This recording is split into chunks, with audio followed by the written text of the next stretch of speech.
Mr. Walton, did you make contact with aliens? Were you taken to another planet, to a mothership? How did they communicate with... Can you tell me what they look like? Can you tell me how many of them there were? Were you given food? But the teachers are alive. They're not books. They are the very living essences of nature itself. What a strange person. Unbelievably powerful supercomputer that's running our reality, and we don't have a clue as to how to operate it.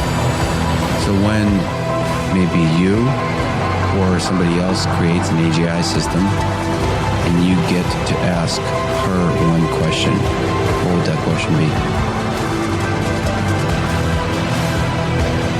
What's outside the simulation?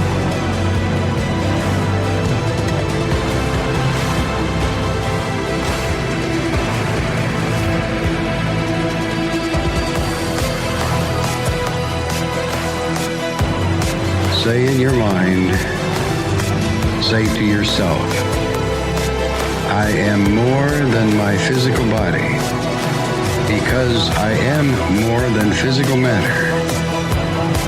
I can perceive that which is greater than the physical world.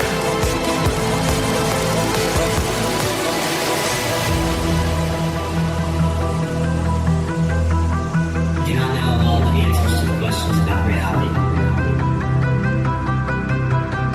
Do not claim to know the ultimate truth about life. I seek that which has been made hidden as a part of a family of explorers of consciousness. I'm the void walker.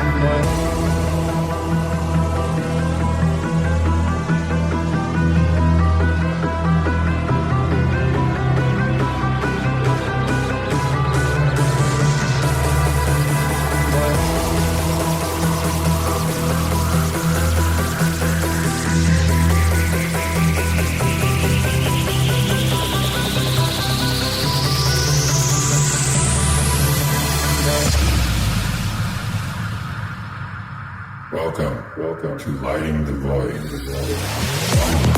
Broadcasting from New York, upstate near the Great Lakes, it's Lighting the Void, and I'm your host, Joe Roop. Thanks for joining us tonight, live on the Fringe FM. It is Wednesday, the 17th, February the 17th, on into the 18th. It's midnight here on the East Coast, and thank you for joining us live. The call-in number for tonight is 1-800-588-0335. If you want to call into the show, you can also call the text-in line to, I believe, I haven't even checked the phone. Somebody said the phones are messed up earlier, so I'll have to check that first before we start divvying out phone numbers. You can also join our chat room by checking out all the cool kids at thefringe.fm/chat room. And yeah, so we're definitely in this nuclear winter thing. It's cold all across the country right now. Even if I was back home in Arkansas, which I miss dearly, they're covered in 2 foot of snow. My son is stuck at home, and it's terrible. Actually, he's stuck at his girlfriend's house, and it's terrible because he says he can't play video games. So I don't know. So it's a weird situation where I'm playing more video games than my son. There's sub-zero temperatures all across the United States, but we're going to make it through this thing. Yeah. We've been through a lot of stuff on this show, right? We're still here. We'll make it through whatever.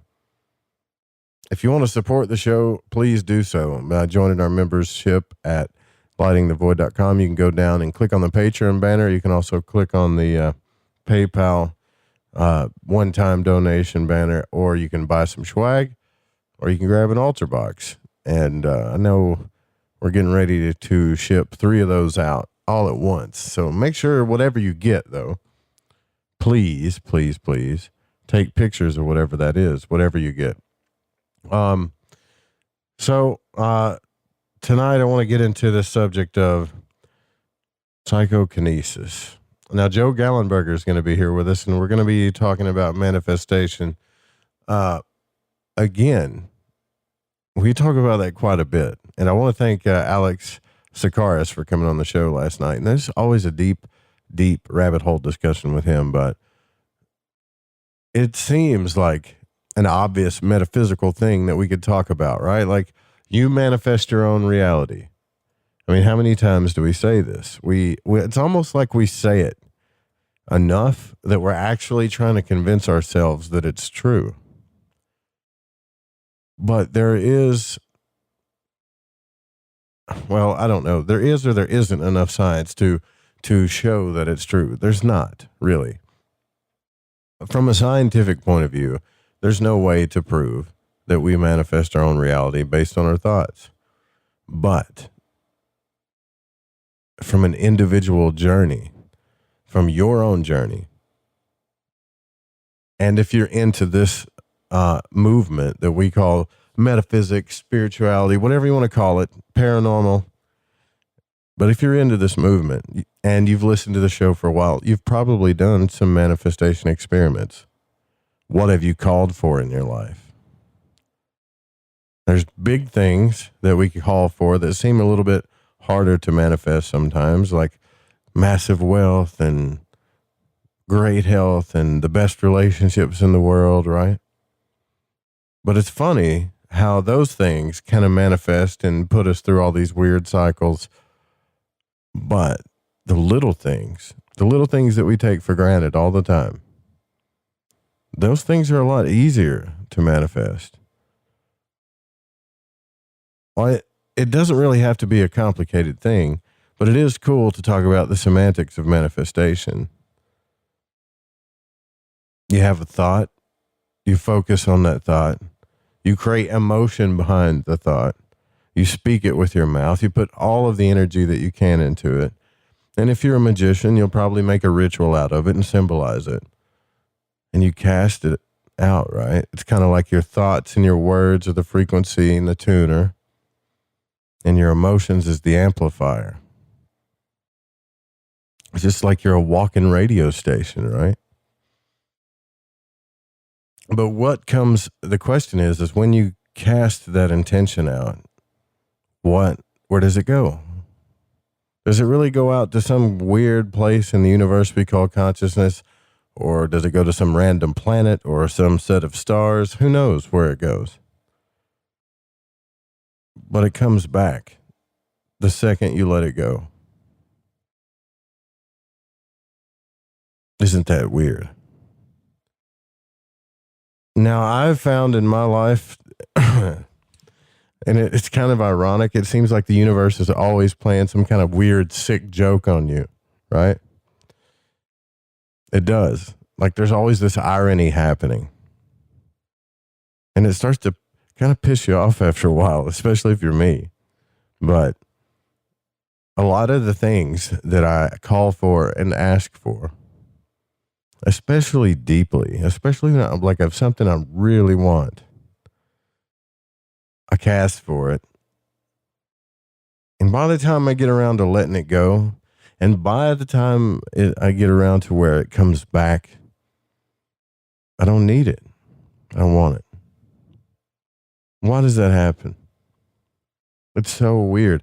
I think it is some type of thing to let us know that we don't really have to ask. It's already given. We shouldn't ever come from a place of lack when it comes to getting what we truly want in our hearts. What makes us happy. So here are the big questions. If that's true, then why are we living in this world, right? Why are we living in this place and this freaking twilight zone that we're living in right now? Well, that's a good question. Maybe to get to that answer, you got to start asking more questions. Does matter actually come from the mind? Is there such thing as physical reality? Because when you look at the physics of it, especially the quantum physics and all of that stuff, it's really just vibration. Can you increase the power of your intentions by getting a community behind it? There's a lot of people that believe that.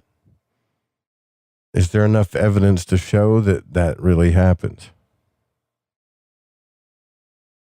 But what about when you're alone? can you manifest things simply by thinking all by yourself? And is there a different power with a community than there is with one? Now, I know there's old scriptures that say if two or more are gathered in my name, there I'll be, all this stuff. But I don't think it happens enough to convince us, really. Because if it did, we'd be doing it all the time.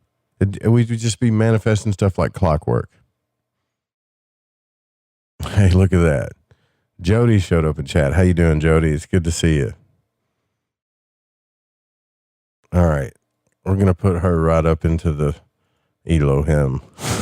right automatically. Night Stalker, Catalina. All right. So where was I? Oh, I wanted to tell you the story about this. Now, I got this weird thing that happens where when I started practicing magic, I would like manifest small things because I just wanted to see if it would work. You know, like really things that don't matter. Books, whatever, stuff like that. Just anything. That stuff would come to me like it was nothing. Just, you know, whatever. I started thinking, well, this magic thing, it's a for sure thing. It's for sure.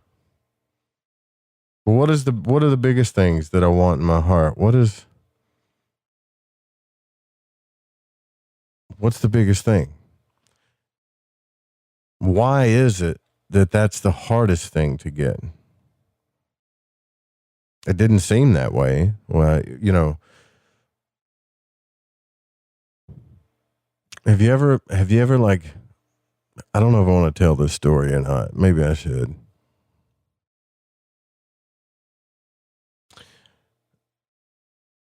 About 2.5 years ago, I'd been doing this stuff like all by myself for a long time. You know, I've traveled, done a bunch of stuff, studied all this stuff. I mean, I had an out-of-body experience. I realized magic worked. I did podcasting. I made some friends online. But at the end of the day, like I just, no matter how much of that I did, I just felt kind of empty, just a little bit, right? And I was like, well, what is that? What is that emptiness? I just wanted somebody to share it with. You know, like a life partner. I'm a Libra rising. Libra risings, Libras, they want a partner in life. I'm not looking for one night stands or flings or any of that crap. Adventure partners, whatever. So I kind of asked for that. And then the next thing you know, the universe sends me like, not that, but, you know, partnerships when it comes to friends, partnerships when it comes to business. And it's like, well, why can't you just send me the one, right? What's the problem here? Because the problem lies in the fact that you want it so bad that wanting makes you come from a place of lack. All of the little stuff didn't really matter to me that much. That's why it was easy to get. So I wonder why the things that matter the most to us, some people it's money or material things. Other people it's companionship. Or other people it's health and energy. And then I think we all kind of want all three of these things, but everybody wants one more or the other, right? But why is it those things are not only the hardest things to manifest in our reality, but also the things that alchemize us the most, the things that put us through the most tests?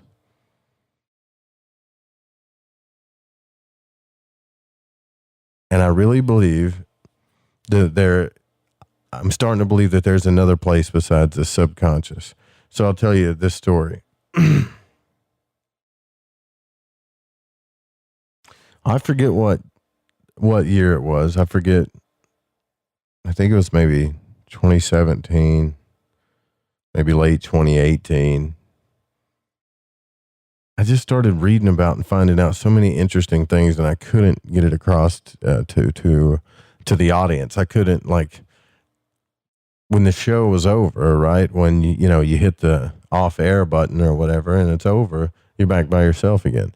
And so I was thinking, man, I really want to share this with somebody,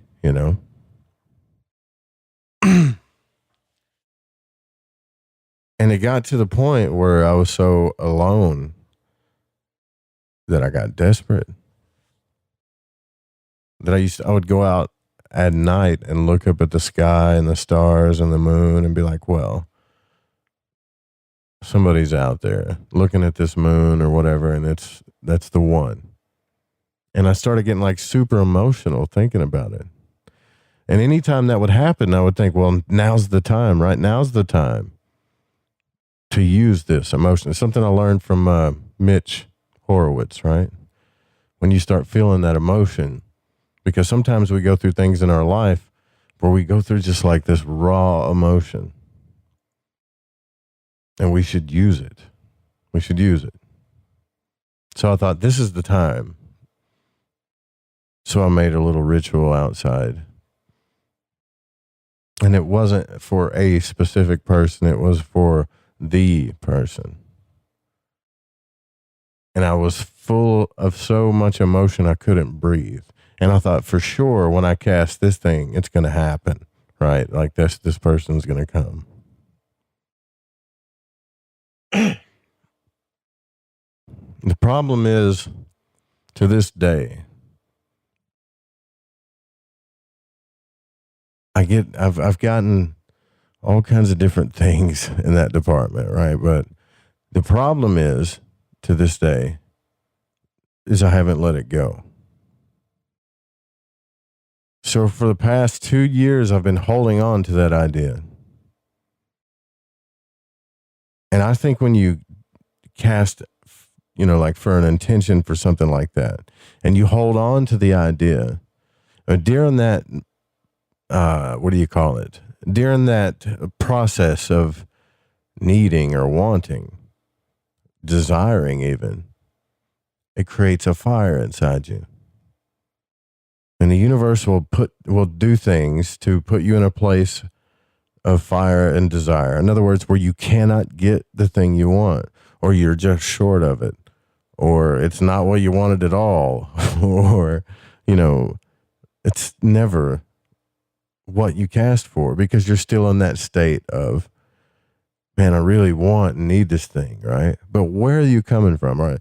Are you coming from a place of that you don't already have it, or you don't deserve it? That's what I think about sometimes, because I remember going back to that day and I was thinking, well, I never felt like, I was really happy with myself then. I never felt like I didn't deserve it. I was just, out in the shack by myself. I met a lot of people, but they just didn't talk about the things I talked about. They didn't care about those things. And the thing is what I've realized is I've had it all along, in myself and in you. And in you.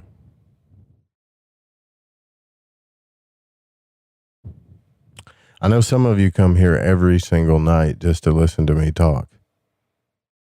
And even if it were two of you, I got to tell you, my search for companionship has caused me to take that for granted.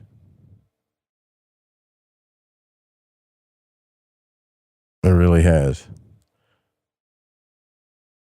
I don't want a pity party or anything, but I got to tell you, everybody that's out there that wants to do this, or they want a podcast or whatever, you want to be stuck on the other side of a microphone every night. It's really fun, by the way. But eventually you'll get to this place where you look around and you feel like you're in the Twilight Zone.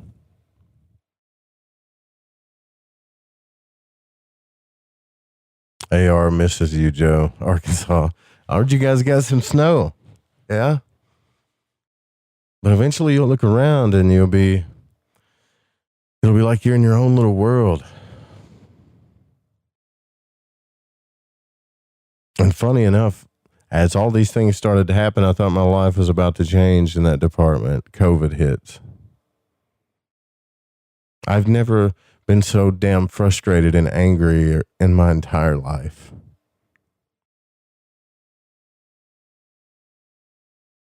But the cool thing is I realized what I was really after.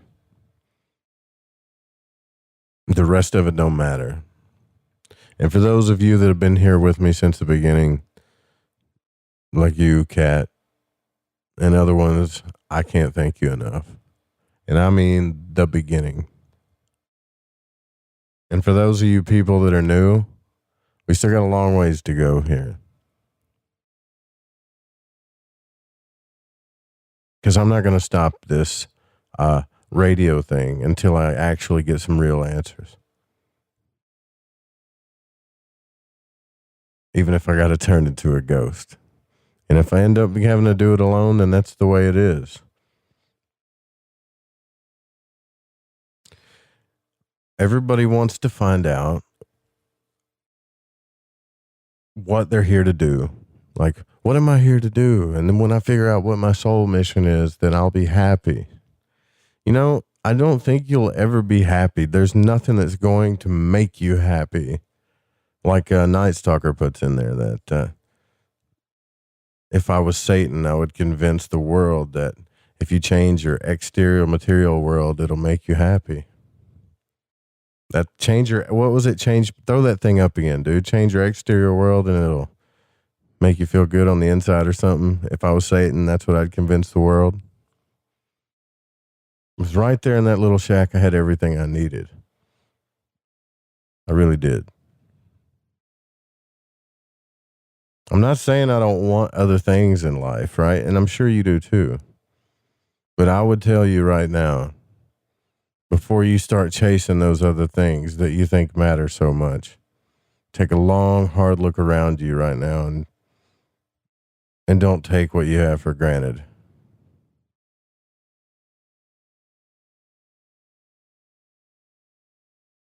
Yeah, I'm having one of those moments. So there it is. If I was Satan, I'd really wanted to create a hell dimension. The first idea I would want to plant in people's heads would be, if you change the external world, you will feel better internally.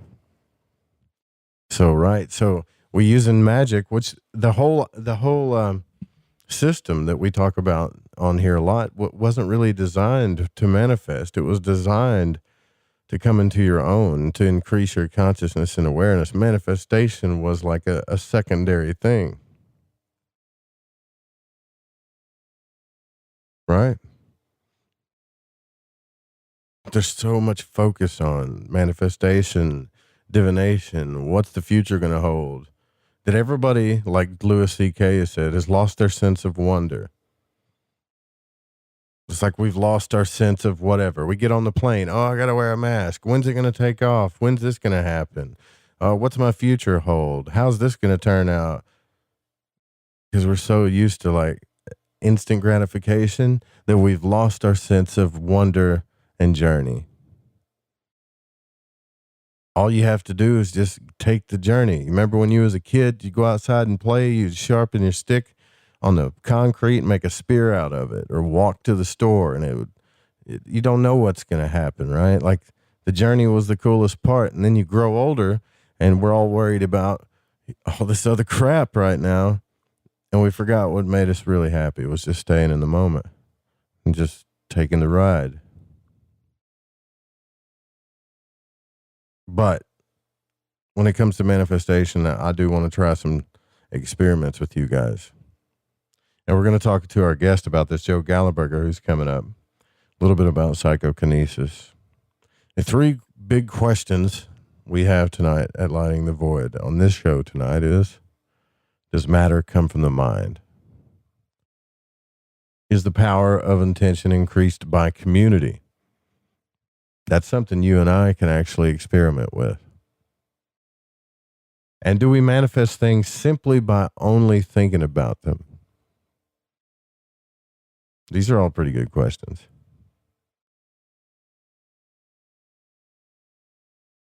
tonight, I really wanted to thank you guys for always sticking it out with me, right? Like, not every show's been the best, but I love you. I really do. From the bottom of my heart.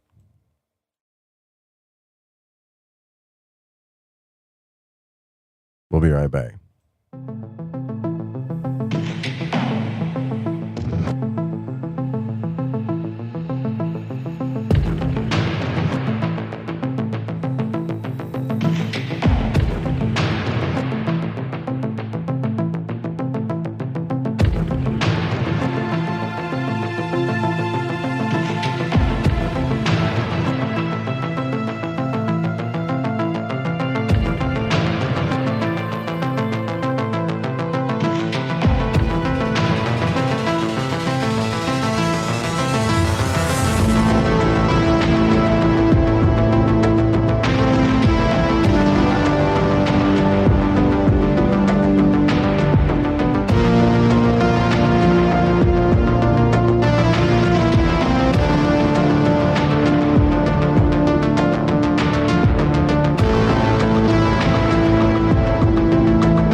Did you know that when you're on the road with limited data or no Wi-Fi available, you can still listen to every minute of the Fringe FM by calling 701-719-3971. No smartphone app or internet needed. Saves your data plan and no extra cost if you have unlimited minutes. Call 701-719-3971. That's 701-719-3971. Listen to the Fringe FM on any phone, anytime, anywhere. AncientLifeOil.com. That's AncientLifeOil.com. Are you stressed? I mean, who isn't? Anxiety creeping in? No, not that. Is sleep hard to attain because your brain just won't slow down? We're living in crazy times, and the fear knob has been turned up. Okay, there's an answer. Take a big breath, exhale, and go log on to AncientLifeOil.com. CBD, broad and full spectrum, organic and non-GMO CBD for you to enjoy. Change your tune from fear to calm, from brain overload to clear thinking. 0.003 THC on full spectrum and 0% THC on broad spectrum. Competitive pricing with the best quality. Also know everything is going to get better. No worries, be happy. CBD can help calm so your nerves don't think they're a 6-string electric guitar. Enjoy life, smile, and log on to AncientLifeOil.com for great CBD. That's AncientLifeOil.com. You'll be glad you did. Want to know what's on the Fringe FM? Check out our schedule at thefringe.fm. Hola, Fringe listeners. This is Dave Cruz of Beyond the Strange, and you're listening to The Fringe FM. This is Malorcas45, fan of The Fringe FM, challenging everyone to open their mind's eye. Listen to Lighting the Void with Joe Roop to gain precision for your third eye vision. My name is Jake. I'm from Billings, Montana, and I am a void walker. Hey, Joe Roop. Thanks for lighting the void. This is Janine in the bluegrass of Kentucky, and I am a void walker. What's up, guys? This is Damien from San Marcos, Texas, and I'm a void walker. I listen to the show to keep myself aligned with the world. Hi, this is Laura, aka Laura Lavender. I'm from Las Vegas, and I listen to Lighting the Void because it helps me understand some of the strangest experiences I've had. So thanks for all that you do and for always being there for us, Joe.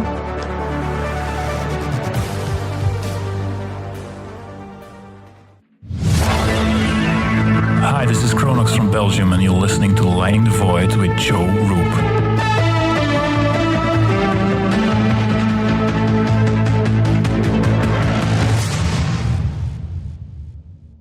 Hey, this is country music singer and void walker Jason Benoit, and when I need my fix on the world of magic and the capabilities of the human consciousness, I listen to Joe Roop right here on Lighting the Void Radio.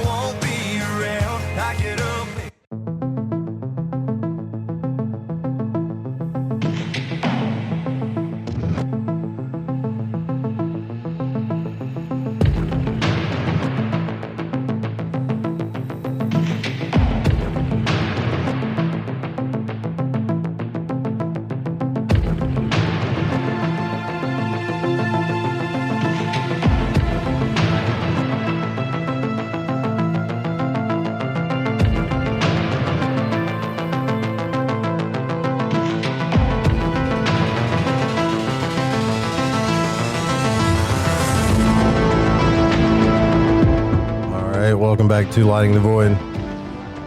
All right, so tonight we're going to be specifically talking about manifestation with our guest, Joe Gallenberger.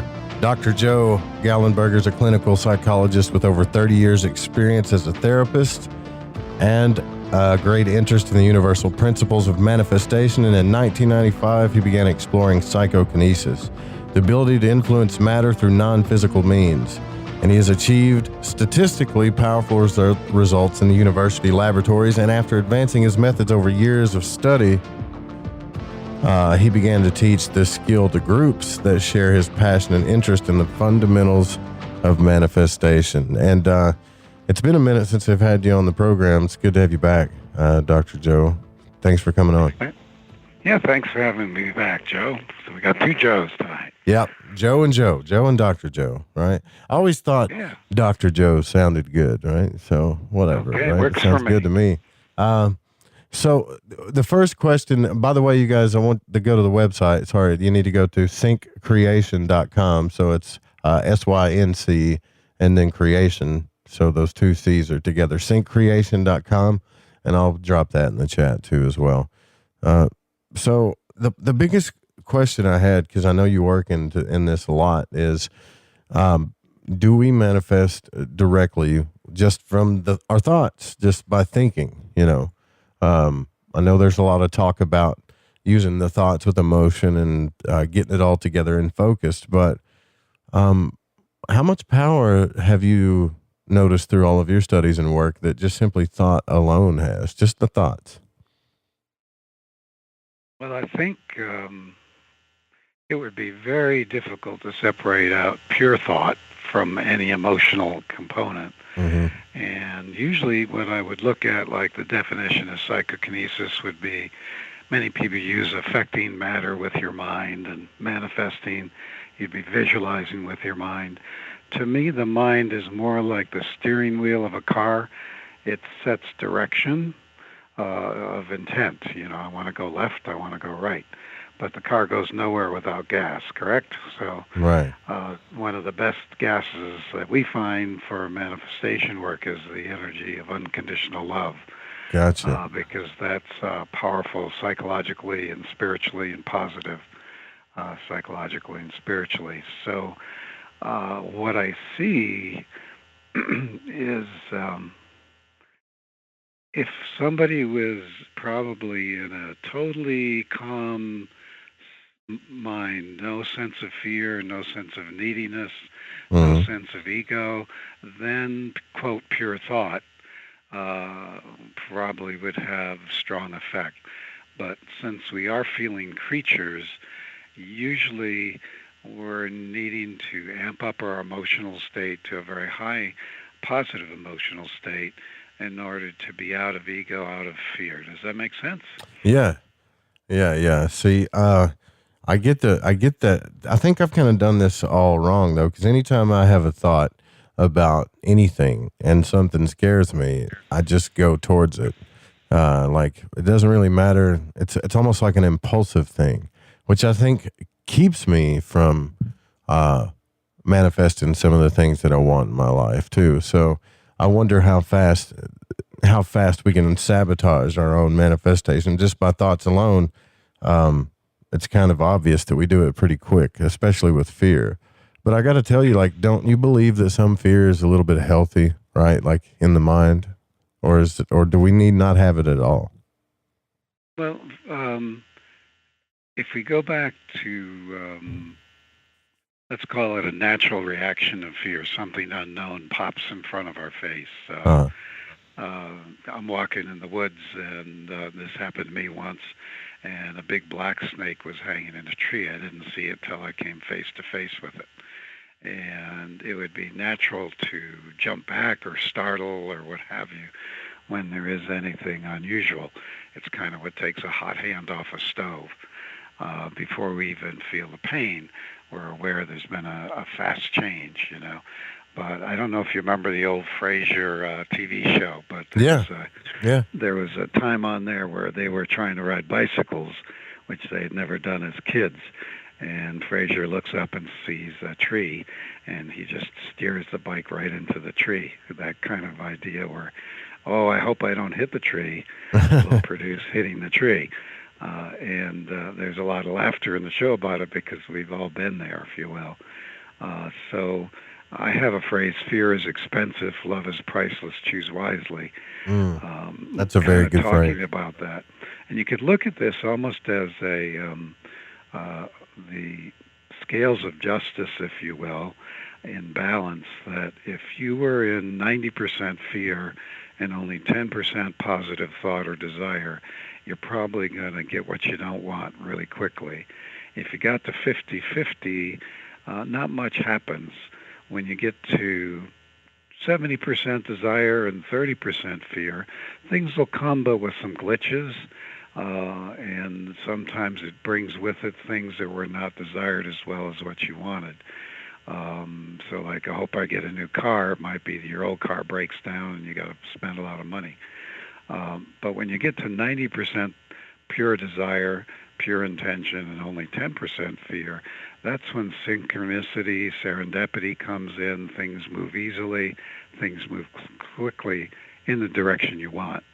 So Really? You don't have to be perfect. You don't have to get rid of 100% fear, which is almost impossible.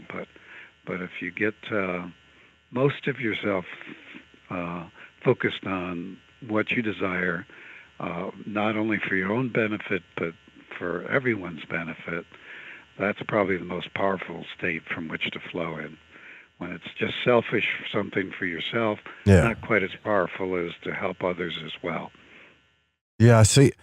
I seem to have noticed that too. Like before, when you came on, I was talking about how I got to studying magic and manifestation, and like when it came to things that really didn't matter to me emotionally, right? They would manifest like nothing, like it was easy, right?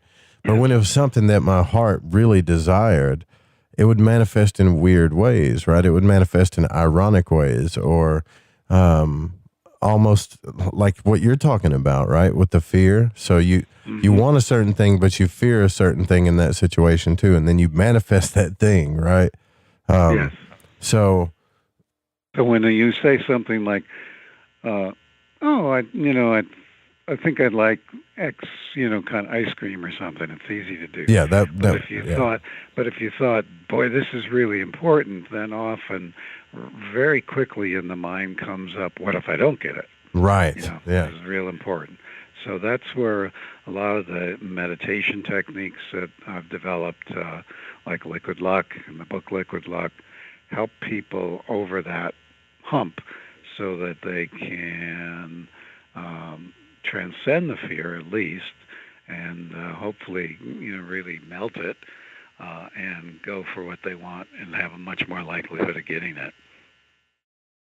what about things like, so the community, right? Like if the community sets an intention, that would be the benefit. Whatever we're intending usually would be in the benefit for all anyways. So would that be more powerful, even if it was something that that really didn't matter, right? Like if I told the audience, hey, let's all set this manifestation intention to, I don't know, have a party or something, right? That would probably happen. But if we set out the intention to, hey, let's set out this intention to manifest COVID to go away, well, that's a whole other thing, right? Like it's two different things there for sure.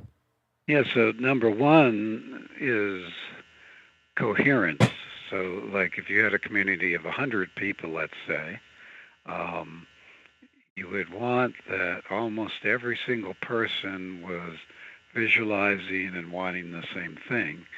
And that's harder with humans than you would think. I've been in groups of 20 people when we all getting along really well, and then somebody says, oh, for lunch, what are we going to have? Hey, let's order pizza. And you could spend an hour trying to get toppings on a pizza that would make 20 people happy, because there'd be vegetarians and meat eaters and vegans and who knows, right? So the thing we find, I've done 99 Vegas adventure workshops where we go out and have group intention on the dice table for certain numbers, for example. And it's important that we have that coherence wanting one thing. So let's take the example of COVID. you'd have some people think, this isn't possible, or another group would think, hey, this came from the Lord, and we shouldn't mess with it, to other people who are afraid if it doesn't go away, I may die. You have all this mixture of fear and cross-intention. So if you can get coherence in yourself is not even easy, then your family, then your community, your neighborhood, and then hopefully the country, the world. When we do all move in a similar direction, yes, we get results. And like you mentioned, when it's not critically important, it can be a little easier. There was a study there because there was a myth that weather on graduation day at Princeton University was unusually good. And so they measured the weather going back through the history of Princeton compared to surrounding towns a couple hundred miles away. The surrounding towns were random in terms of cloudy and rainy and sunny, but Princeton weather was statistically unusually good. And so that would be an example of your first thing, like people would just be thinking, gee, I wish it'd be a nice sunny day today as my kid graduates. It's kind of light with not a lot of fear. And most people would want a beautiful day. And so there you had coherence in the community, and it seemed to even manifest in a change in weather. Yeah, that's really cool too. That's really cool. I don't like the way I think when there's a lot of uncertainty and stuff like that too, that causes that slows things down big time for me. Like I want to learn how to be in a fearful environment, right? Like I can usually deal with 2 or 3 people that are afraid of something and try to cheer them up and get them moving forward, right? But when I get around it for too long, it starts changing my thought process. Like, well, it's fear to me is more powerful. I'm not saying fear is more powerful than love, but it seems to manifest things faster for some reason, almost instantly. Yeah. Well, Joe, in the word sync creation, SYNC-CREATION, is the word for a home study course I have, and we have individual coaching in it, and lots of exercises to help get rid of fear, to change it and transform it, to get rid of limiting beliefs. But probably one of the keys is I think we are designed as creatures to get unlimited energy in unlimited quantity and quality directly from source, okay? But we block that. And when we block that, then we're energy-starved beings, and the next place we can get it is energy is from other people. And then we begin to worry about what they think of us. We might be the rescuer or the one that needs rescue. We might be the good boy, the bad boy, the good girl, the bad boy. We pick up roles. And we get energy, but not in very good quality for the kind of powerful work we're talking about doing. Right. So if you're not getting the energy full 100% from source, then you're more likely to be affected by the fear of people around you. It becomes sticky. And so if you had 20 people that are in a negative mood, a fearful mood, you might go in with great intention, but as you are smiling and beaming beautiful energy and you see some of them still frowning and throwing out doubtful comments or negative comments, we're social creatures, and you begin to pick up their vibe, if you will. If you could hold your grounding at that point and connect directly to spirit and get your energy to overflowing from spirit, then you could flip a group of 100. And you could walk out of a 2-hour meeting with them feeling more energy than you went in with. Right. But if you are not getting that pure energy in, then it'll be very draining to be around them. Does that make any sense? Yeah, it does. It makes a lot of sense. I don't see, like, I've made fear out to be my enemy almost, but I don't want to do that. Like, I want to be able to make it safer for people that are afraid and do what you're talking about, because I've let it drag me down to the point of stagnation right? Mm-hmm. So I'm just saying, you know, and I'm not sure I don't want you to send me a bill later or anything, Doc, but like, I'm just saying I didn't have any fear in my life 2 or 3 years ago. Like I would do anything, right? Even Alex Sikaris was talking about this. Well, you want to find out the truth, you just go do it. I was full of vigor building this thing. It's when like, things started coming into my life where people wanted to do the same things I was doing, that kind of thing. And I'm like, yeah, let's do this thing together or whatever. Right. But I think when it really matters to you is when fear really starts to affect you more. Right. Mm-hmm. So even my fear about, well, is, you know, does this person really want to do this thing or what that, because it mattered so much, would affect them or vice versa, right? And so it gets harder to stabilize it, I think, at that point. I'd agree it's more challenging, but it is doable. There's a couple things that can make it harder than it needs to be. One is if you feel like you're going to fight fear or meet fear with courage, it doesn't, in my experience, over 20 plus years doing this, I guess it's almost 30 now, it would be exhausting, like putting out brush fires. There'd be this fear here, this fear there. And when I changed to melt fear with love, by moving into your heart center and moving into a loving space, it helped move you out of ego, which is the part that was chattering, John is no longer, you know, on the project 100% or whatever you're thinking it would be. It would leave you in a place where you knew all was fine, and in this deep radiating love space, and so that would melt the fear rather than try to meet it with courage. When you begin to do that, things shift dramatically into what I might call miracle space. We study in physics, and in physics, one author talked about D space was regular 3D reality. Our space was this miracle space, and they can even measure that now in physics. It has a profound change in the reality you're living in, and you will carry others with you. And in that case, that something being important tends to add excitement rather than fear, adds passion rather than fear, juice. Because in a paradoxical way, though highly important, it still is a game compared to your unharmable dominion and, you know, center of love. So that it becomes a very, very interesting game to play rather than tripping the ego's sense of it's my survival.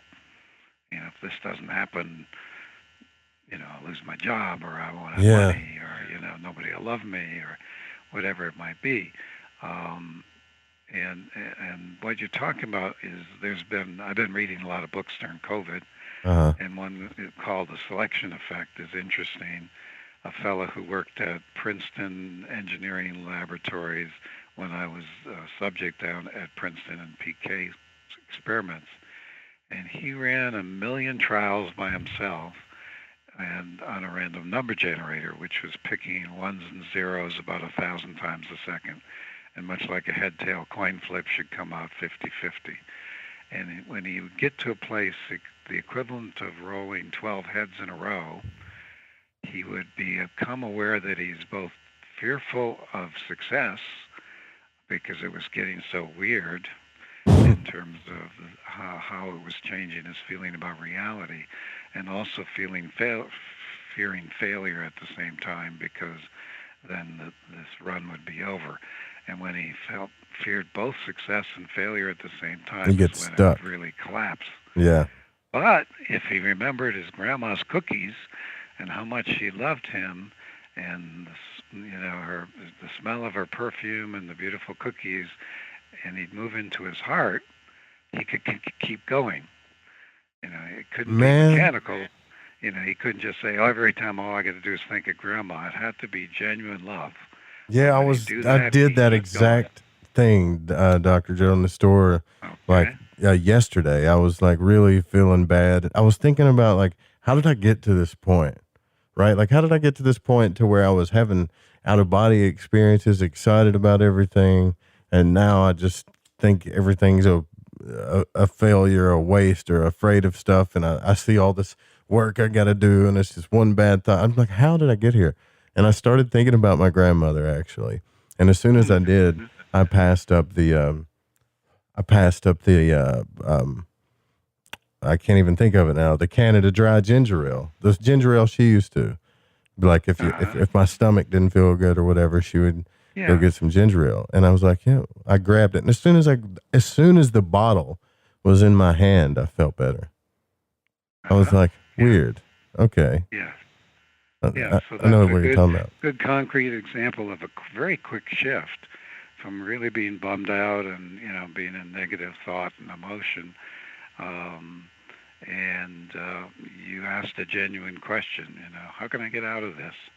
And maybe her energy helped you there.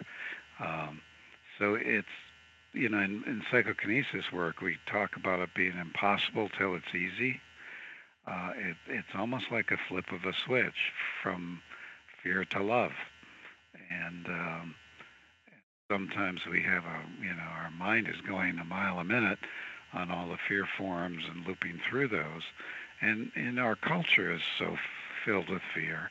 And we have so many phrases like nothing good comes easy, no pain, no gain, waiting for the other shoe to fall, filthy rich, things that kind of mess with our heads. Yeah. And so rather than argue with your head, move to the heart is my advice. And the more you do that, and with, the brainwave patterning meditation exercises that I got on my website, they're downloads. It takes about 35 minutes to go through one with headphones on, are designed really well to take somebody from very agitated, fearful, hassled state, and in 5-10 minutes, because the physiology of how the brainwave patterning works in these, they move the person into deep relaxation and then begin to open their heart and begin to help them into creative states to visualize or what have you. But you get nowhere if you stay in that agitated state. So what kinds of things? Progress, and you probably could just imagine that ginger ale going forward. And sense of humor always helps. Yeah, right. You probably get a little laugh. But I'd comment back, things do go in cycles for people in their lives, and it doesn't mean you're doing anything wrong. A lot of people make the mistake that if it's not going well, they feel either they're undeserving or they're not talented enough or they're not trying as hard as they need to. And it's often none of those, but rather there is cycles of, some people even feel like old souls learn by terror because their biggest lesson is trust. Mm-hmm. And so when they're reluctant to let go of something that's sort of successful, the universe wants something even better for them. If they don't let go, things kind of go crappy inside and maybe outside as well until they finally take a big breath and make the leap, So it could be that, there's just some natural cycling going on in anybody's life, including yours, where for a while it's been dazzling, and now it's not, and it doesn't necessarily mean you're in the wrong direction right now, but it would cause me pause to go to my heart, meditate, see what's going on, get guidance, and it may just be, hey, this is a period of we want you to rest and you're pushing too hard, or what have you. Or it might be, hey, we want you to go in a real different direction. We want you to expand now further. I'll give you one example. I was always raised to do everything myself, and I was very good at it, And then when it got to a place, everything shut down. My meditation was flat, nothing went right until I made a leap to relying on others, when I was able to rely on others, it took me into book writing and doing workshops and doing a bunch of stuff that was much more expansive and had worldwide impact compared to what I'd been doing before that felt pretty comfortable, and I was real good at it, mostly as an individual psychotherapist. But the universe wanted me to expand, and to do that, it wanted me to start learning how to not have to do everything myself and give up some control, start to work with the joy of working with others. Yeah. Just as an example. Does that make sense? Yeah, that's a perfect example, actually.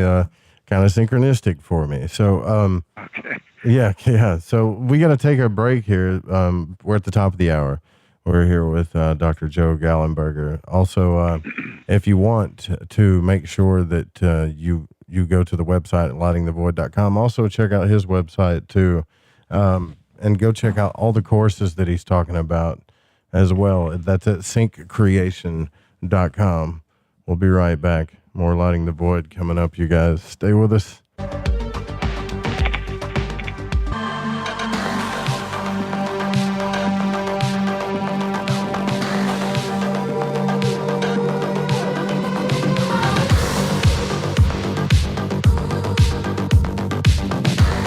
right, I'm already liking where this is going. Dr. Joe Gallenberger, our guest tonight, talking about manifestation, all of the cool semantics that go along with it, right? Because we want to get this formula down. It might be actually more simple than we all think. And, I'm going to ask a ton of questions for you because I want to know every little thing about it. Manifestation is a really cool thing to study. For me, it's probably in the top 5 things to study. If you want to go to the website tonight, you can go to synccreation.com. I've dropped that link in the chat, and you can go to our chat by going to thefringe.fm/chat room. Before the break, you were talking about, we were talking about fear and all this other stuff that manifests things that are good, but we also talked about setting an intention with a community, right? And is that something that you work with specifically? Have you done some stuff on this, or do you have plans on the future doing projects like this? Yeah. So we were talking about, in my own life, there was a period of doldrums, if you will, and lack of clarity. Some people say the gates of revelation are guarded by confusion and doubt. But as I moved from doing everything myself to deciding to be part of community, and allowing other people to be part of projects and be helpful, there was this whole new release of energy and impact to a worldwide impact. And to give an example coming up, if people go to superpowerfilm.com in March, they're going to release a 9-episode series that I'm part of. There's probably 30 people in it.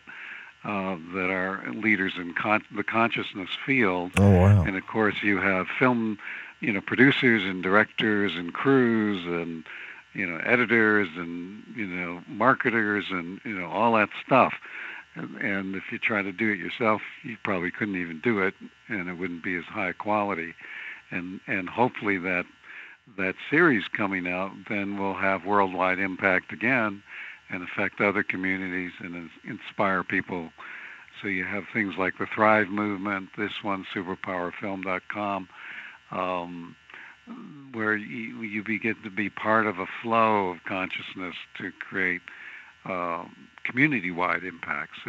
And that's, really delightful, which is kind of a surprise for people who are used to doing everything on an individual basis. Because there they felt, well, gee, if I do that, I have control, and I can plan how it'll go. But boy, it's a lot of fun when other people join you. Man, that sounds fun. Yeah, sounds like a lot of fun. Yeah, I've had my own dealings with this too. It seems like, I can tell you for sure we've had a lot of people come and go when it comes to helping here. But I think the best thing to do, though, in that situation that I've learned is kind of like what you're talking about, is when they come in, is to just let them express themselves the way they want, right? Mm-hmm. And what I'll find is people be, well, what do you want? Do you want this, or how do you want me to do this? Well, give me some guidance. And I'm like, I just want you to go, do your thing, like just go for it, all right? Mm-hmm. And then all of a sudden, everything just starts working that in that sense, you know. And they'll come and go, you know, and part of that is, you know, we have the tendency to feel when there's loss, somebody going, that it's almost like a betrayal, and it closes our heart down. We've talked that first half hour and how important the open heart is. Yeah. So I use an image of my heart as a vast ocean of love, and if you were coming into my life, if I would like you in my life, it's like a hand going into water. There's no resistance. You're fully enveloped in my heart. Mm-hmm. And then if you leave, the water goes back to complete. Just like a hand being removed from water, the water is complete, perhaps loses a drop. And with that ocean heart image, I even have a CD download called The Ocean Heart. You can go through the ups and downs and the losses and betrayals, and you stay open-hearted. And so you don't hold on and cling to people or events or circumstances, but you let them flow, like your word, and while they're sparkling and workable and giving you energy and taking you along your path, that's where you are. But when it's time to let go of that, the letting go is one of the biggest skills. It's easier to buy a stock than sell it, to get in a relationship than end it. Okay, and so you're needing a way to stay in heart energy that is very flowing. It's not, oh, this worked yesterday, so I'm going to cling to it today. That's where a lot of people's pain comes from. Yeah, like the also the idea of a certain outcome too, right? Like that, holding on to that idea of an outcome is it's almost insane, because I'm not saying people are crazy for holding ideas for outcomes, but it puts a lot of pressure on you, right? Like, puts a lot of pressure on everybody, I think, when there's so many outside circumstances that, you know, it could change. You hold it very excited but lightly, so it's this or something better. So, you know, I don't know if last time I was on, I used an example of, gee, I'd like to go to Paris. And I got an email that day, would you like to train a workshop in France? And I thought, yeah, I'd love to. And I'd like to go over first class round trip for free. And by the end of the day, I had tickets to do that. But it was this or something better. And so we went over, and we had a couple of weeks touring France after the workshop. That was terrific. And it ended up with dozens of workshops in Europe, including one that helped heal some of the Holocaust energy in Germany, one in Cyprus that helped with the conflict over in Cyprus a bit. And so you go on this adventure, but if you held too tightly, that, you know, it's got to be my way or the highway. I got to get paid a certain amount. It has to be on certain dates. That's when the energy gets constricted. But it's good to have a wide open desire, you know, so you can almost taste that new book you're going to write or the new show that you're going to put on the web or whatever it is, and taste how good it's going to be for everybody. But within that, then you also have that flexibility to let it take its own organic form, which might be much better than you ever could visualize. Yeah, I get that feeling too. Right now, I actually just letting go. I've got all and I know this happens in everybody's life. You know, when you hold on to the idea of something. And here's the thing too, and like everything in the world is showing you that it's not what it is. It may have been that, but it's not that anymore. Let it go, right? You let it go. And it's weird too, because if you don't let it go, it starts blocking all these other things that are trying to come in, you know? Yeah. And they'll present themselves too, like, hey, I'm here, or hey, I want to do business with you, or hey, I'm interested in you, but you're still holding on to this idea, you know? And you got to just let it go, right? But I'm actually looking at that in astrology too, like in the cycles and stuff. It's showing that where you have to let things just completely die, you know, in a sense, right? Because that's how nature works, death and rebirth, right? Yeah, and I'm a guy that likes to move like an amoeba, which is a one-celled animal, and pulls out some protoplasm in a certain direction, and if it feels friendly, it flows more of its protoplasm in that direction. I prefer that way rather than jumping off a cliff, where there's having to fully let go of the past and just dive into the unknown. That triggers fear for me. So that's my preferential way to work. And many things can happen that way, but at some point, sometimes we have to have the faith to jump and see if we can fly, and that's helped by knowing that we'll be okay whatever happens. If you're like me and you're one of those guys that jump too often, though, that can be a bad thing too. Maybe I should do the amoeba thing. Legs. Maybe I should try this amoeba thing that you're talking about. Yeah. Well, if the other way is producing a lot of fear, it's almost guaranteed not to go smoothly. That's what I'm saying. Like and even lately, I found myself, I believe all people are good people at heart, right? But get consumed by their fear. And when it gets like that, I'll do my best to try to calm it down, because I have my fears too, right? And I'll do everything in my power to try to calm it down. But at some point, it starts to drain. It does. It drains you, right? It drains you. Yeah. And then I've seen some of the sweetest people I've ever seen in my life who are just a complete nervous wreck. And trust me on that. Like, if you've ever had anxiety or have ever had any kind of nervous disorder, like, you don't want to live that life, and it's very heartbreaking. Anxiety, we've talked about anxiety on the show quite a bit.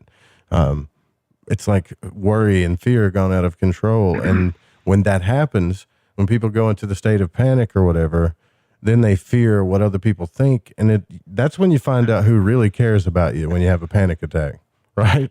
Because a lot of people are going to be like, oh, man, you're crazy, or what's wrong with you? Or they just say, oh, it's all in your head, and you're feeling like you're going to die, right?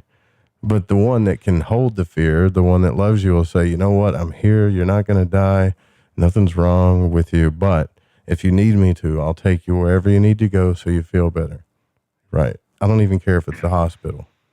And then you work through it. But it's hard to be that for everybody. Wouldn't you rather just be around, good stuff all the time? So I get it, Yeah, so say in this area of anxiety, which the society right now has lots of it. Oh, yeah. We're in a lot of fear with COVID, a lot with politics and environment and all kinds of things. And if it leads, it bleeds. There's a lot of money to be made playing on people's fears in terms of broadcast news and things. So we need to detach as much as we can from those messages, yet still stay informed. But we need to emphasize beauty in our lives. In the Liquid Luck meditation, first say, bring in happiness. And you think of something about happy, and then feeling abundant, then feeling grateful, then feeling compassionate. Those kinds of things, lovingness, and then feelings of good fortune. All of that within 10 minutes can, we talked about the ginger ale, can turn things around. Right. But if you don't do that and you keep going down the fear thing, it's a negative cycle, and you really need to change direction, get the positive one going, and sometimes difficult. If you've not had a job for 4 months and you've got a family to feed, or you're faced with significant health issues. But for example, if I had a lot of anxiety in my life, I would be very careful of diet and exercise and being in the beauty of nature and music or what have you. Yeah. I would be careful not to load myself with caffeine, to avoid sugars. I'd be doing this holistic approach. But the main thing would be I'd probably be meditating each day to bring whatever fear is there down to a lower baseline. And then you begin to be aware when you begin to ramp up well before fear or anxiety, just that you're beginning to feel a little tense or a little tight or not as joyous. Yeah. And you grab it then and do the mental and emotional hygiene. And it almost becomes a yoga. That's what the Sync Creation Home Study course is that I have. It's a yoga of ever-increasing love in your life, so that fears and depression and all of that gets less and less. You know, I was depressed for 30 years, so I had that sometimes with anxiety, but mostly more the downside of it. And I never want to go back there. 30 years is a long time to be in a dark place, Doc. So if you pulled yourself out of that, you did it. About 10, that's 10 awesome. Years old, so. Well, it's good to get out of it, and I guard that quite carefully in terms of the kind of hygiene I'm mentioning, mental and emotional, and yet even that, you can't get anxious about that. You know, like if today was my wife's birthday, she wanted takeout food from about an hour away round trip. Did you get it for her? Of course you did. But I skipped my meditation time. Okay. And I was happy to do it. But, you know, if I were going, oh my gosh, if I skip my meditation, then I'll be in bad shape and I'll begin to have anxiety, it would have created a worse situation because my wife wouldn't have been happy. So, you know, you have to even treat your yoga kind of lightly. I was talking about this with Ronnie McMullen, one of our sponsors, last night. He's a good friend of mine, and I talked to him on the phone, and he said it's so synchronistic because he said the exact same thing you said. He said, you know, some things you just need to hold on, like the song says, hold on loosely, right? You can hold on to things, just don't hold on to things so tight. Yeah, that's be sure, and like we've talked, that, you know, life is ever shifting. The one thing guaranteed is change, and you know, so you know, we do a disservice to our kids. There should be courses in grade school and high school. You know, my big thing, because I go out, take people out to Vegas, when I mention that to most people, they go, oh, I don't gamble. And I go, gee, you came to this planet, you got married, you had kids, you're a high roller. You know, and most of us, when somebody says, oh, that's risky, we contract because it's meant, oh, you're going to hurt yourself or someone else. But risk is good. It's how we learn and grow.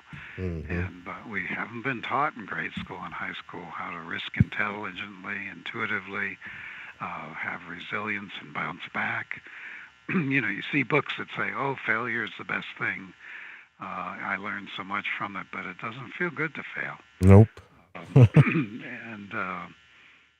But it doesn't have to trip our survival circuits, and will everybody love us anymore or respect us anymore? And we can teach kids much better. Would you say in that state of mind, these things that we're talking about that a lot of people are in, especially with this COVID and stuff going on now, it's really hard to manifest anything in these states of mind, right? I mean, you're going to manifest things in your life that you don't want. And even the good things in your life, you're probably just going to destroy them too, because the energy just keeps, it's like this perpetual thing. I don't want to get too conspiratorial and think that it's happening on purpose, because I'm starting to get to where it doesn't matter. Breakaway society, smart city, whatever. I can adapt anywhere, right? I mean, so that stuff doesn't matter to me. What matters to me is the experience of life, you know?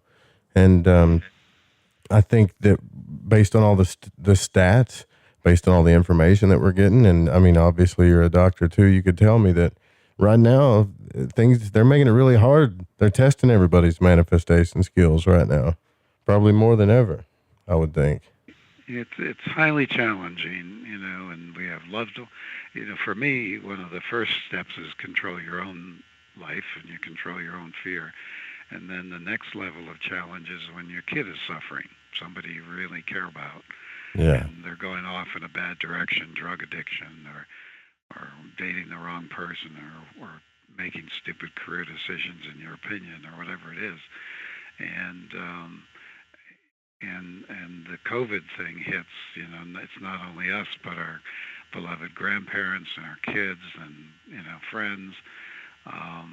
And there's lots of misinformation, as well as tons of complex information that may be true but hard to understand. And we're not very well built as physiological creatures. We're built more to see a tiger and run the other direction, rather than handle things on a chronic, everyday basis for a year. That keeps pushing the fear button and the anxiety button. So it is a highly challenging time. It's a time for people to really, do accent beauty in their life, do rebalance themselves by eating well and exercise and community, whether it's online or in person, getting as much physical touch as you can. And these meditation things can be lifesavers, and focusing on, on abundance. Almost all of us are blessed with an abundance of books to read, beauty of nature, animals in our life, good music, friends, hopefully good health, just tons of things. The miracle and the beauty of the human hand. For most of us, our hands work. And so you got to focus on what's going right as a little bit of an antidote to all of the people saying so much is going wrong. Yeah, it's old news for sure. Yeah, like you have to get it's no. not being naive. You got to also face these things. Sure. But in balance. There's so many rabbit holes you could go down with conspiracy theory and stuff nowadays that I've seen really good people. It's like a black hole. They've never come out. Yeah, and it's not good energy to manifest into. I don't think it's like and I'm with you. It's like you don't want to be stupid, right? And like deny everything, but at the same time, you have to have some type of confidence in yourself. Like you have to know that you're going to be okay, right? And you'll be okay. Most people can adapt. It's not a skill. Most people have that skill already if they just do it, And you don't have to look too far around usually to see examples of people doing good things. Right. My wife, one time, I use this as an example. She was at the beach. She has a goddess trip once a year with her girlfriends that they'd take, and they were at the beach, and there was heavy undercurrent, and all of a sudden there was a guy drowning out in the surf. And they ran up and down the beach, got 30 people that didn't know each other with dog leashes and really, robe, things like that. And they went out, and there's a human chain in the ocean, and they got him out. And the people deepest in didn't even know how to swim. And they saved that guy while his wife and kids watched. And totally selfless on the part of these people. And it never made the news, It's just a day in the life of human beings, and an hour later, if you walked down the beach, you would have never known it happened. And there's countless examples of people being good with each other and helping each other on a small basis if you look around. And so I would focus on those more than what the biggest corporations in the world are trying to do on a given day, because you're not going to be able to affect that as easily. If you do focus on it, then just don't sit around griping about it. Do something, constructive. Get a petition going online or whatever. Because life is short, and we want to make it sweet, and as to as many people as it can be, including yourself. And these things we're talking about today, meditation tools, community, all that can be very healthy and good to get you out of a cycle of anxiety, depression about all the stuff going on. Yeah, and simply just buy something like that your grandma used to buy you. See how it feels, huh? Yeah. Right, that feels pretty good. Look, this show's flying by real quick. We're already at our last break. We'll get into the questions too here, and then that's it, man. I can't believe it's already 30 minutes till the show's over. But these are my favorite type of conversations. We're talking manifestation here with Dr. Joe Gallenberger. This is Lighting the Void. I'm your host, Joe Roop. We're live on the Fringe FM. Stay with us. We'll be right back.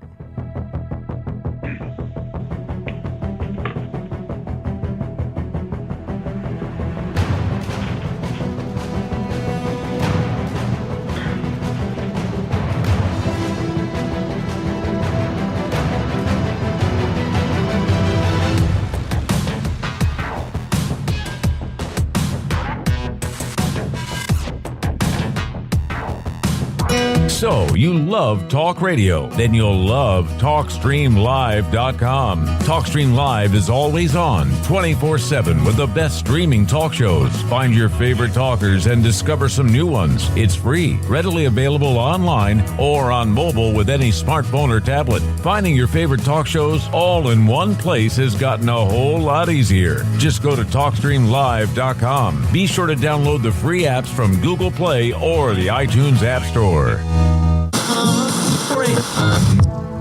The truth is out there, and so are we.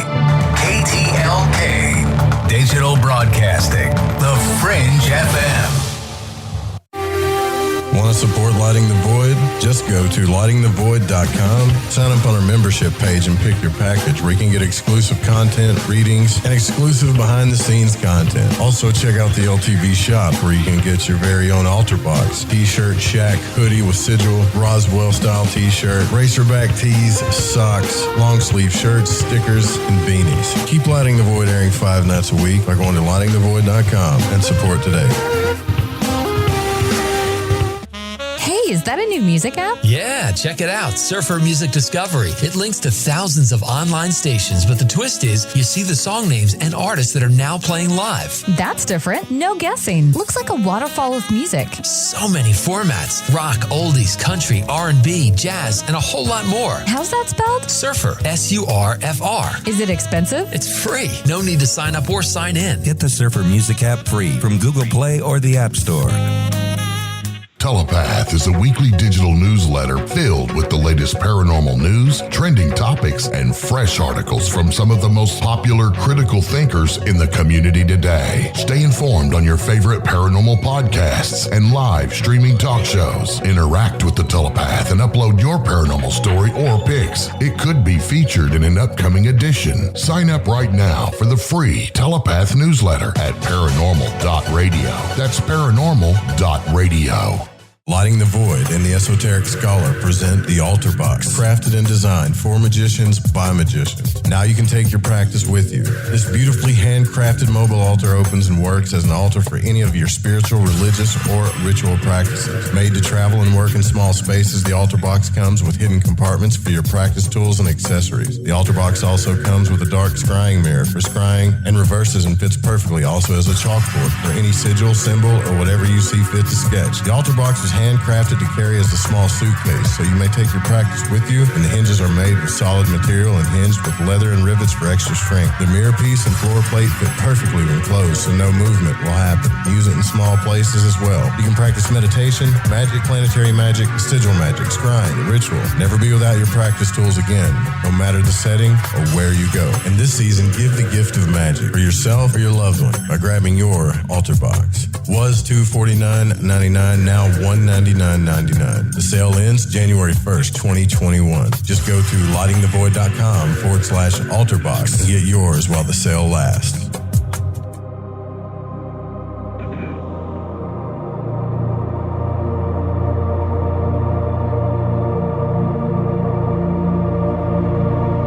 I don't know all the answers to the questions about reality.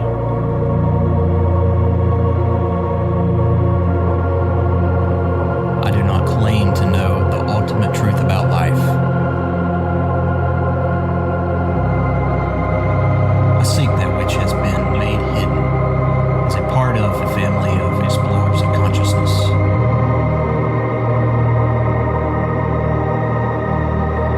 I am a void walker.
Dr. Joe Gallenberger, our guest tonight, author, as well as clinical psychologist. syncreation.com is the website, and manifesting things, I gotta say, is probably the coolest thing when it comes to any of the stuff that we talk about, astral travel, conscious exploration. But manifestation is the one thing when you get tangible results in your life that you really start to think that there's something else out there. And I never asked you this, Doc, and I really would like to. What was the first thing in your life that was big enough for you that you realized, hey, there's something to this manifestation thing before you ever took this journey? What was one of the first tangible things you realized that you manifested, that this was real? Let's see. Well, back when I was maybe even 6 years old, I would have oneness experiences, kind of be one with the universe, and go into an ecstasy state. And I was raised Catholic, so I read the Christian mystics and things, and decided I wanted to be a monk. And looked around, and I found a monastery that would take me at 14 years old. That was the earliest they would do, and spent 2 years in contemplation and silence and a deep sense of peace when you don't talk for a year. And but that was one of my first dreams that I brought in, and could see that trying to put my efforts into that worked. There's a lot of things I've done that started, it seemed small, like when I did my Vegas work and found that I could roll dice and patterns and get slot machine and whatever jackpot I wanted. And when I went to teach others, I thought it would be just one group I brought out, and now I've done, we did 99 groups over the last 20 years, and we were ready to do 100th when COVID came along, so that'll be our 100th anniversary when we reopen on that. There's been many things like that have been, when I got my place, I've been here 30 plus years. I wanted to have, it's a beautiful mountain area with great views, ancient Cherokee power spot, but I wanted a pine forest because I love the winds and the pine, and I planted these little 2-inch slips of pine trees, right? And now 30 years later, when I walk down the driveway, the pines are 50 feet tall, and the wind is in the pines. Very cool.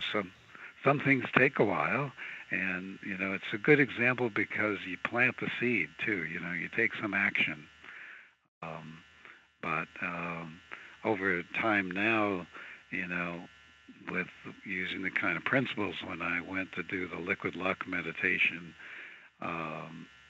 within 2 weeks I had it in my hand with beautiful artwork.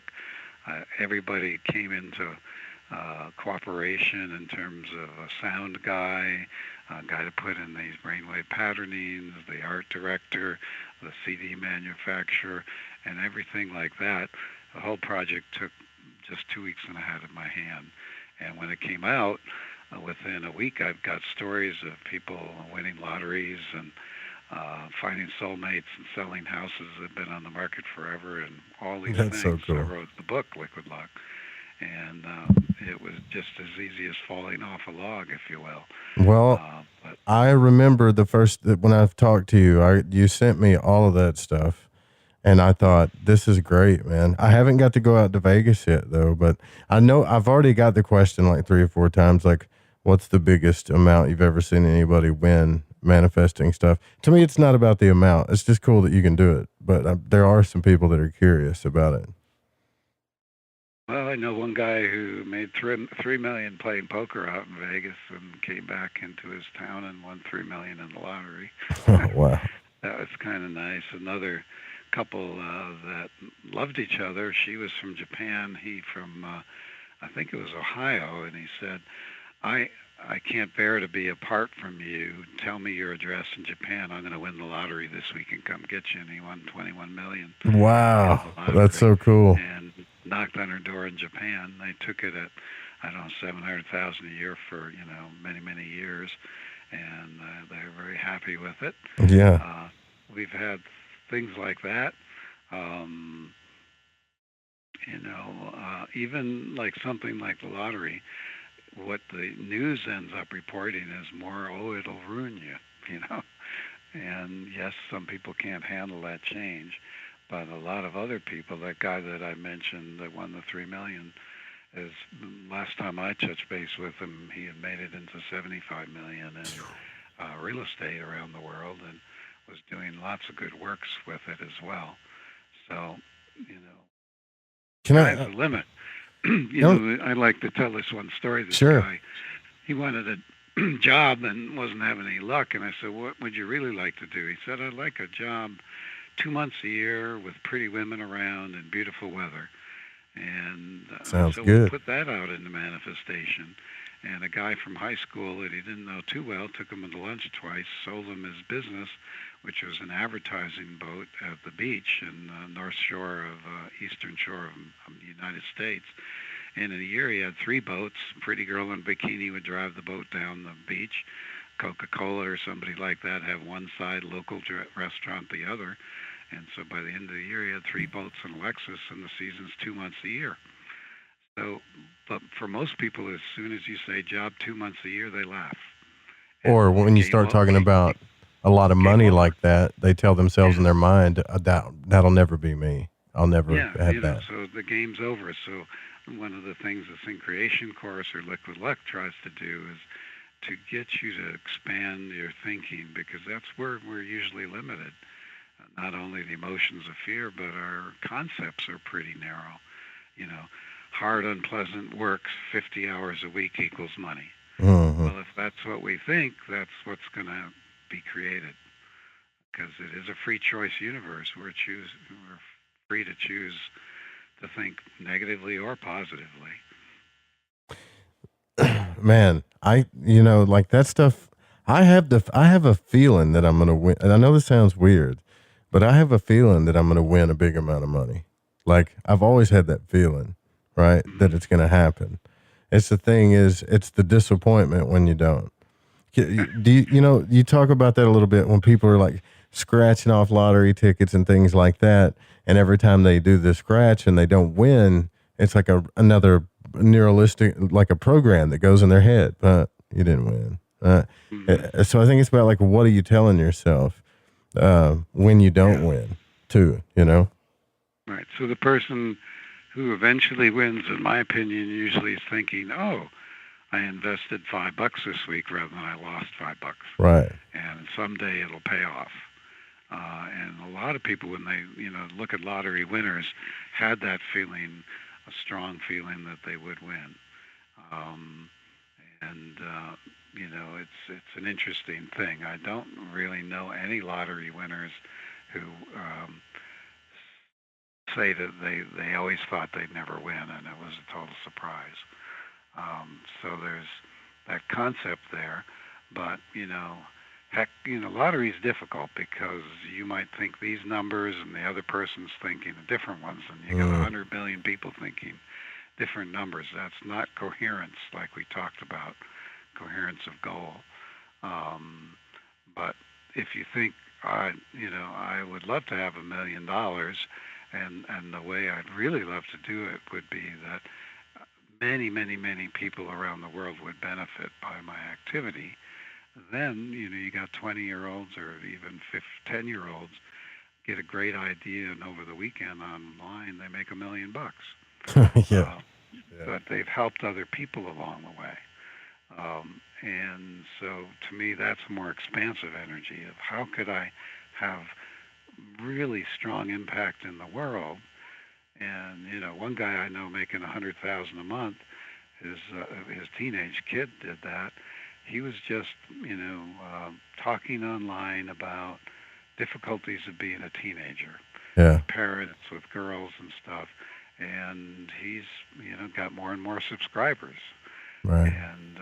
And he's probably saved many kids from suicide and all kinds of things by just talking about the problems of being an adolescent in this culture and things you might be able to do about it. And so, if I were king, I would have most people put energy into things like that than trying to win the lottery, just because there's more juice to it when you're trying to help other people as well. Or even not even focusing on the money, like focusing on what you're going to do with the money. Right. And then for the benefit of everybody too. Mm-hmm. But people play mind tricks with themselves. Like, I would do this and that. Here's where I think other things get messed up when it comes to manifestation too. When the outside voices start, like, say, I want, like, take my example, right? Like, I want to do a radio station, and I want to, like, have an actual radio station, and I want to start this big, massive, like, online plus physical radio thing where we're just censor free and we're crushing it, right? But then these voices come in, and it could be your family, it could be your friends, it could be the voices in your head, it could be someone sitting next to you. Well, you need to do this. Are you sure you want to do that? Well, what about this? Well, what about your reputation? Oh, you can't do that. And yada, yada, yada, yada, yada. Next thing you know, you've lost all the power, right? Yes. Mm-hmm. What can you give? Can you give me some advice on that? Like how to clear the mechanism, so to speak? You know, when I love my father, he lived to be 90, and when he died, he said, "Oh, it was just like walking into another room," and he was well loved by people and very generous, and so much so that the IRS would audit him because he was giving too much money to charity. They were suspicious. Anyway, when I was a kid, he would say, "Joe, you can do anything you have the passion for. If you keep your honesty, that's your reputation." And over time, that served me well. If you didn't have a father like that, you become your own internal good parent, where you console yourself, your inner child, if you will, by saying things like, you can do this if you have the passion for it. And if, you check it intuitively, does it make sense from the universe's point of view? Is this what I could be doing to this maximum soul but journey this time?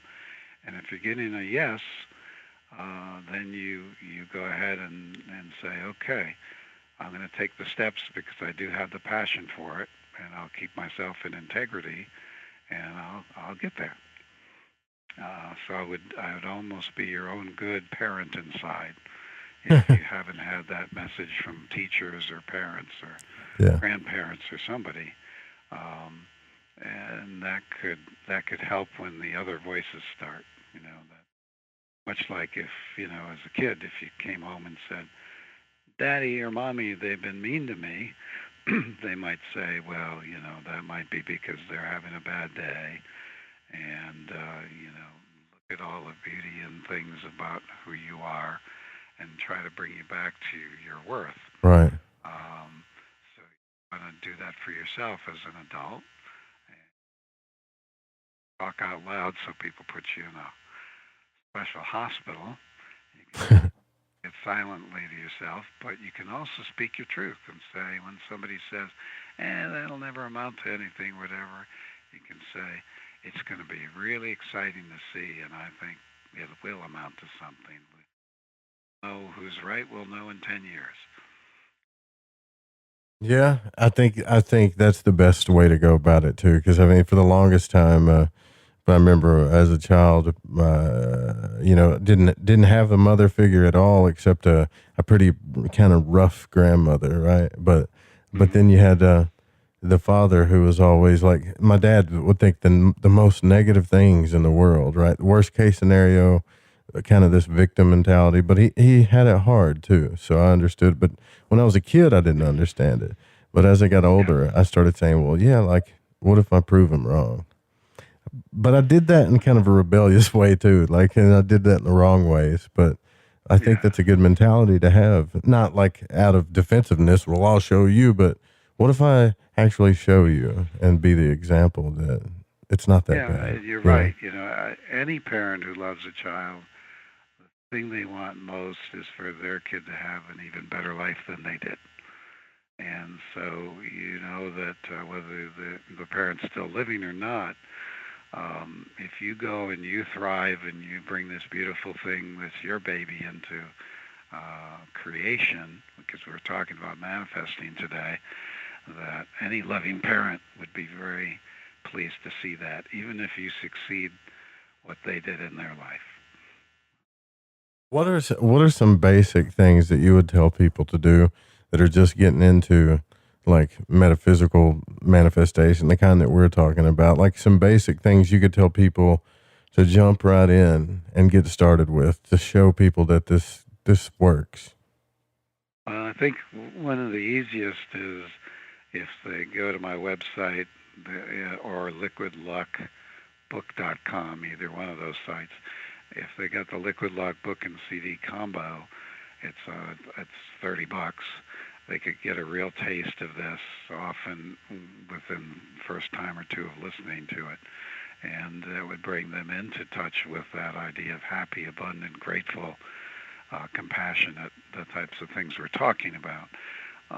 That's a thing that would be pretty easy for most people. You just slap some headphones on, and it's about 36 minutes long and should give you a taste. So Liquid Luck book and CD would be great, or a download.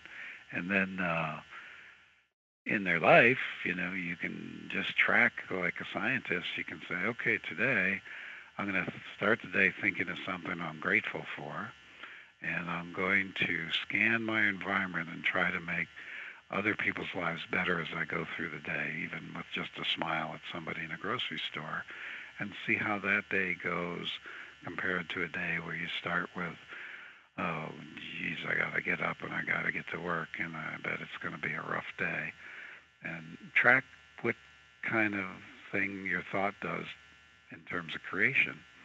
And I think you'll find that more positive, as we've been talking about, even a scientist can track that and say it results in better things.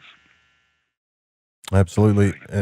And we only got a few more minutes left here. So do you have any events or workshops, again, that you want to remind us about before we roll out of here today?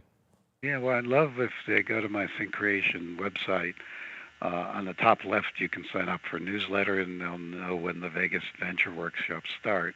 And right underneath that sign-up place on the top left is previous articles, and there's a lot of articles and exercises there that you can do for free, and like tips for energy healing, for psychokinesis, for manifestation, those kind of things. I am doing workshops with Monroe Institute virtually, so we have people around the world in the group.